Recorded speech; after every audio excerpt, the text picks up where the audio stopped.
3 নম্বর কারণ মাদক দ্রব্যের সহজলভ্যতা, সহজেই মাদকতা পেয়ে যাচ্ছি আমরা।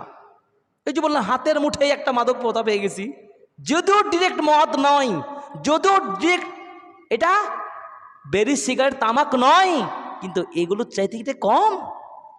উপকারী কাজে ব্যবহার করেন, গবেষণার কাজে ব্যবহার করেন, তাওয়াসুল যোগাযোগের মাধ্যমের হিসাবে ডিভাইসটা ব্যবহার করেন, কিন্তু এটাকে ব্যবহার করছি কি নিকৃষ্ট পাবজির মতো নিকৃষ্ট গেমে ভরপুর। আপনি জানেন এই একটার কারণে আপনাকে হাজার হাজার রেকর্ড দেখাতে পারবো, আমার আত্মীয় স্বজন মধ্যে রয়েছে, এই একটা ফোন কিনে নেওয়ার কারণে একাধারে 10 থেকে 20টা ট্যাবলেট খেয়ে জীবন হারিয়ে দিয়েছে। ট্যাবলেট, আপনি জানেন বাড়ি ছেড়ে চলে গেছে, রাস্তায় গাড়ির দিকে চাপা দিয়ে আত্মহত্যা করছে এই ফোনটার কারণে। অ্যাট্রাক্টেড কিভাবে হচ্ছে দেখুন, একবার একাধিকবার।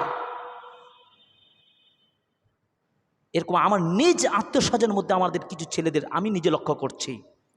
একটা কোরআনে হাফেজ ছেলে, তাকে পড়াশোনার চেষ্টা করছি আমার এক আত্মীয় পরিবারের মধ্যে, বাট ছেলেটা বলছে ফোন যদি না দাও আমি রাজশাহীতে নাই চলে যাবো ঢাকা, আর রাজমিস্ত্রি করে খাবো, পয়সা ইনকাম করে আমি আমার কর্মে চলে যাব। বুঝতে পেরেছেন? হাজারও পাবেন আপনি কিভাবে ধ্বংস হচ্ছে। তো এইগুলো খুব সহজলভ্য হয়ে গেছে, মাদকতার খুব দ্রুত সহজলভ্য হয়ে যাওয়ার কারণে এই মাদকতা ছড়িয়ে পড়ছে।